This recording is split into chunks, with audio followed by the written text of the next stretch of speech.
2 ইঞ্চির একটা গুঠি বানিয়ে নিয়েছি। 2 ইঞ্চির গুঠিটাকে বোর্ডে সাটিয়ে নেব এবং মাটামের একটা টালি নিয়ে নেব, বোর্ডে ভালো করে সাটিয়ে দেবো। সাটানোর পর মাল কাটা আমরা শুরু করে দেবো।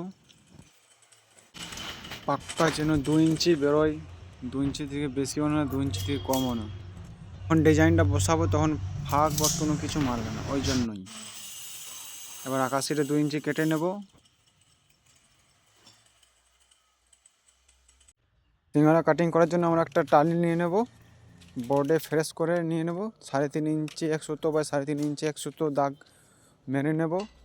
সেটাকে সোজা হিসাবে দাগ মেরে কর্নারিটা ভালোভাবে কেটে নেব, যাতে আমাদের বোর্ডে ভালোভাবে সেটে যায়।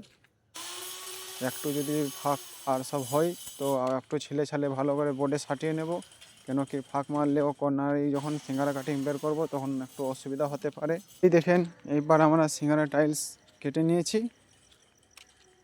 এবার আপনাদেরকে আরেকটা ফরমাল গুঠি তৈরি করতে হবে, যেটা হচ্ছে 1 ইঞ্চি। তাহলে 2 ইঞ্চি মাল যেগুলো আছে সেগুলোকে লম্বায় 3 ইঞ্চি করে আমাদেরকে বের করতে হবে।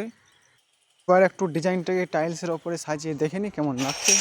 যদি ডিজাইনটা ভালো লেগে থাকে বন্ধুরা, তো আমার পেজটিকে ফলো করে দেবেন এবং ভিডিওটা শেয়ার করবেন।